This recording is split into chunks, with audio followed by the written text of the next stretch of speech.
Hello, dear students. My name is Bankeswar Panigrahi. Today we are going to start a new topic,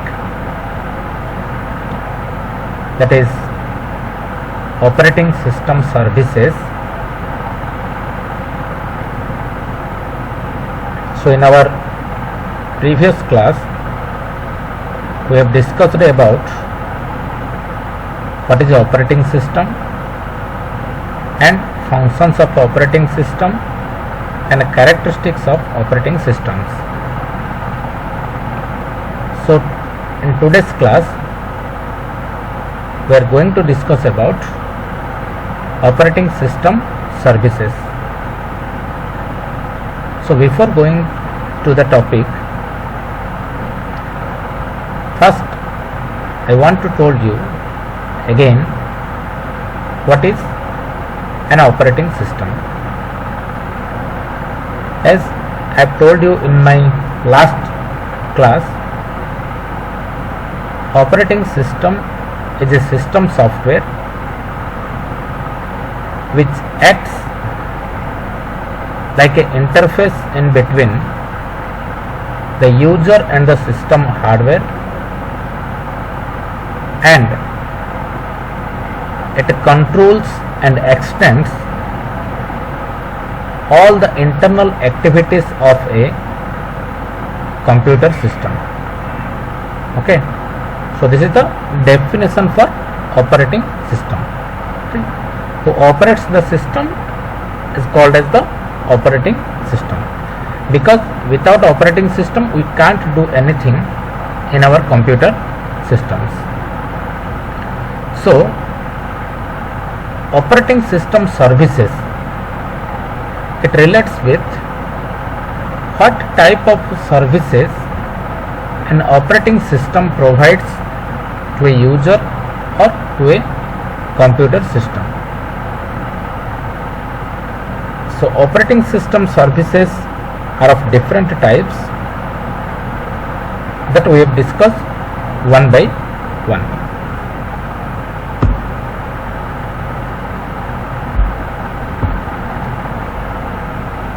So an operating system provides services to both the users and the programs. It provides programs an environment to execute. It provides users the services to execute the programs in a convenient manner. So following are the few common services provided by an operating system. So first one is program execution, second one is I/O operations, third one is file system manipulation, fourth one is communication, fifth one is error detection, sixth is resource allocation, and seventh is protection. So first we have to discuss about program execution. That means when the user giving some programs to execute to the computer system, so how the program will execute inside the computer system, and what are the steps are going on before the execute a program. So all these things are decided by the operating systems. That means whenever a user gives programs to the computer system, they are providing different type of programs. So whatever the programs are given to the computer system by the user, first it will store into the computer's memory, then it will pass from memory to the CPU for execution, and after execution it will again returns back to the main memory that will looks in our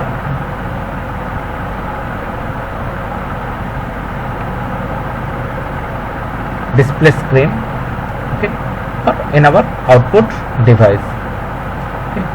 So the internal activities what are going on inside our CPU, all the functions are done by the operating system. That means when one program arrives, the operating system takes it and stores it into a memory. After store it, it checks whether the CPU is busy or not. If the CPU is free, then it loads that stored program into the CPU for execution, and after completion of execution, the operating system takes the result from the CPU and gives it back to the output device, that is our computer display screen. So this includes the program execution services. Okay. Let's go to the notes. So operating systems handle many kinds of activities, from user programs to system programs like printers, spooler, name servers, file server, etc. Each of these activities is encapsulated as a process. A process includes the complete execution context. So following are the major activities of an operating system with respect to program management. As I told you, it first loads a program into memory, executes the program, handles program's execution, provides a mechanism for process synchronization, provides a mechanism for process communication, and provides a mechanism for deadlock handling. So about process synchronization and deadlock handling, we have discussed these two topics in our coming classes. Okay, so for the time you only know about what it provides: mechanism for process synchronization, and mechanism for process communication, and mechanism for deadlock handling. Okay, so this is all about the program execution. So what the next? The next is I/O operation. So an I/O subsystem comprises of I/O devices and their corresponding driver softwares. That means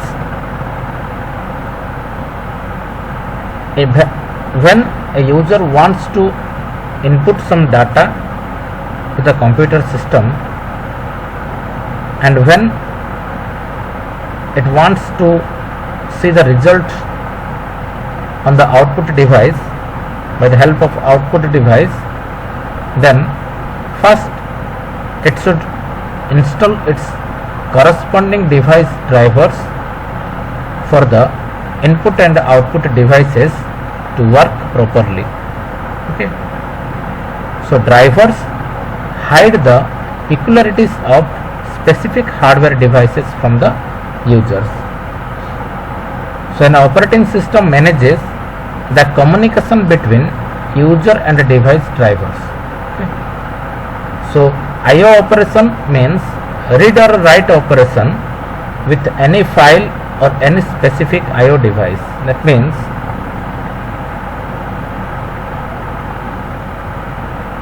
operating system provides the access to the required I/O device when required.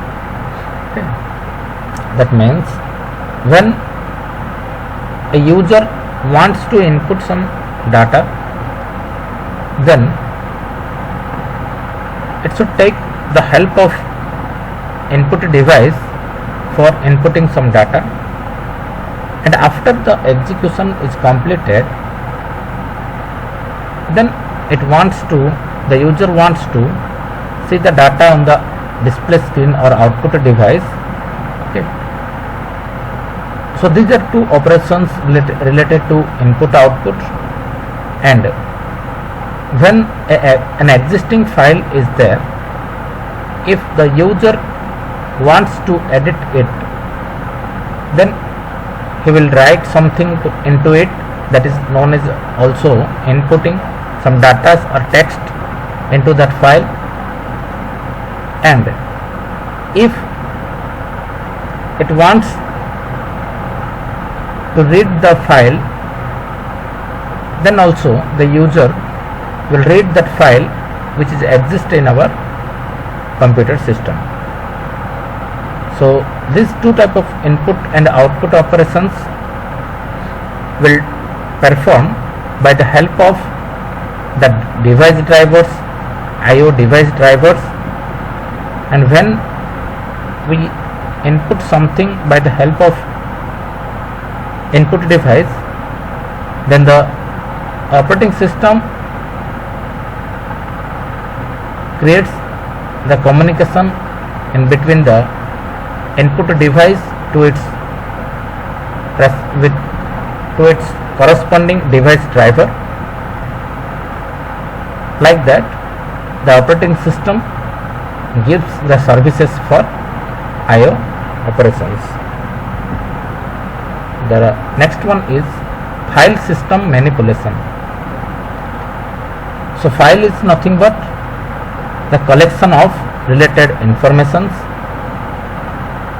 In our computer system, we will store different types of files in our memory location, inside our memory location. So memory location is of two types. It is primary memory location and secondary storage location. When we want something to store permanently, then we use the secondary storage. In secondary storage device, we will store different types of files by using different types of storage medias like magnetic tape, magnetic disk, optical disk, CD, DVD, hard disk, etc. So each of these media has its own properties like speed capacity, data transfer rate, and data access methods.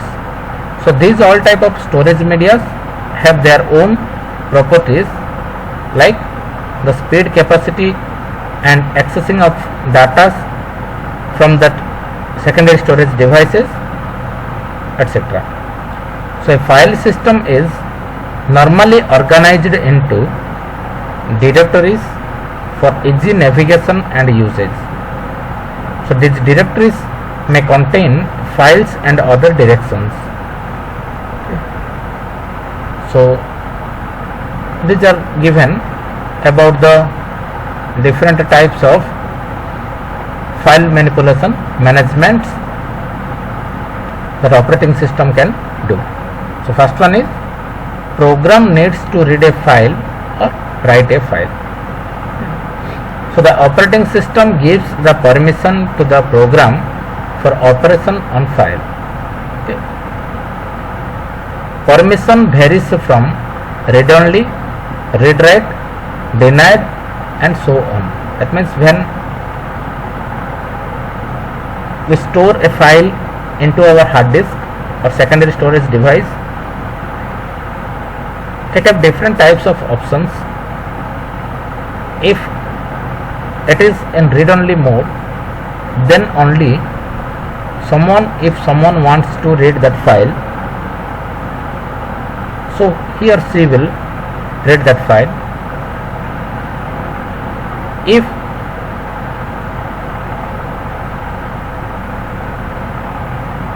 someone wants to edit some information into that file and it is a read-only file, then he or she will not put some text on the file.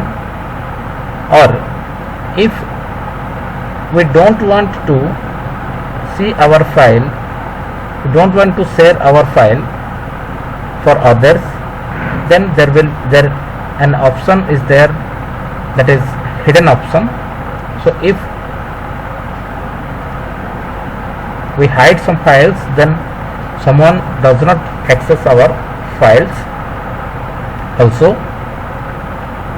So operating system provides an interface to the user to create or delete files, and operating system provides an interface to the user to create or delete directories. So operating system provides an interface to create the backup of file system. So these all are done by the operating system inside our computer system. If user wants to this type of functions. So next one is communication. So in case of distributed systems, which are a collection of processors that don't share memory, peripheral devices or a clock, the operating system manages communications between all the processes. Multiple processes communicate with one another through communication lines in the network. So when we are using two processes at a time run in our computer, and if the two programs when running, if one program wants to some resource from second program, then the responsibility of the operating system is to take some informations or resources that are needed by the process 1 from process 2. It will take from process 2 and it gives it to the process 1 if it is available in the process 2. Okay, so these are done, and this system is known as the message passing system. So these are done, or the communication is done in between the two processes is only possible by the help of network. Okay. So the network is handled by the operating system, and it handles, the operating system also handles the routing and the connection strategies. So routing means to find out the exact route or exact path, and connection strategies means that network connection is available or not available. If there are some errors in connectivity, then the operating system can resolve or solve that errors. So these type of functions are done by the operating systems. Okay. So following are the major activities of an operating system with respect to communication. Two processes often require data to be transferred between them, as I have told you. Both the processes can be on one computer or on different computers, but are connected through a computer network. Communication may be implemented by two methods, either by shared memory or by message passing. So next one is error handling. That means when we run different type of programs in our CPU. Both the CPU and IO devices are working at that time, and the operating system also works along with them inside our CPU,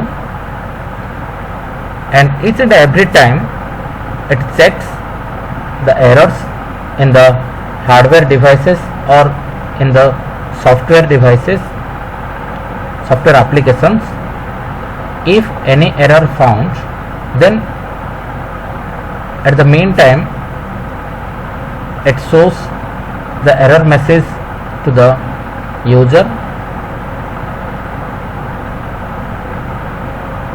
and if it is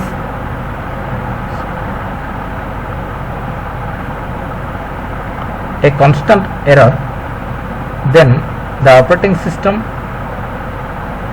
gives some messages, some wrong messages or error messages to the users.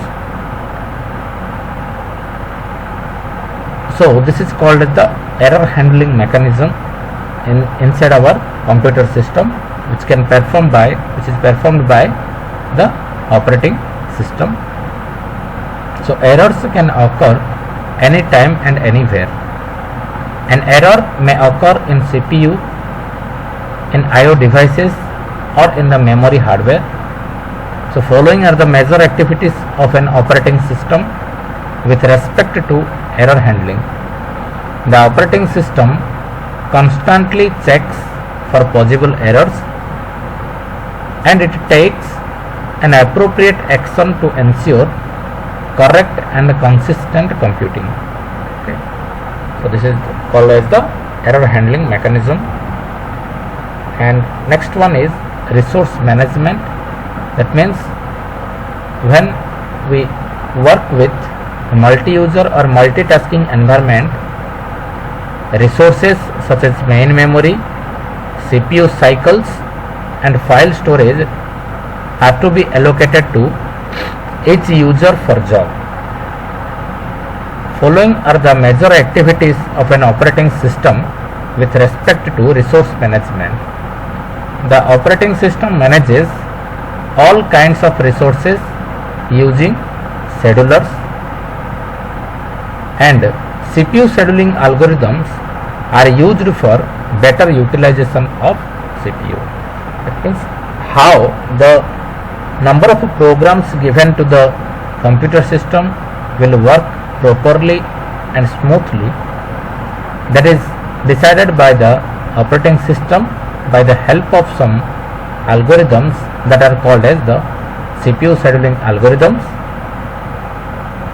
that we are discussing in our coming classes, okay, about the CPU scheduling algorithms. And the next one is protection.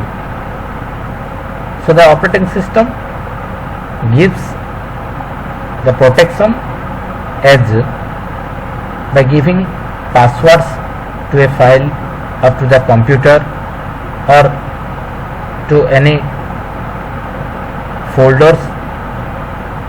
So this is called the protection mechanism. So considering a computer system having multiple users and concurrent execution of multiple processes, the various processes must be protected from each other's activities. So protection refers to a mechanism or a way to control the access of programs, processes or users to the resources defined by a computer system. So the following are the protection services given by the operating system, that it ensures all access to system resources is controlled. The operating system ensures that external IO devices are protected from invalid access attempts, and the operating system provides authentication features for each user by means of passwords. But I have told you that an outsider, if we want to, does not share our informations to an outsider or the second users, or the n number of users, then we will provide some passwords to our computer system or to the folder or to any file to avoid the unauthentication access of the outsiders. Okay. So this is all about the protection mechanism. So this is all about the operating system services. Thank you.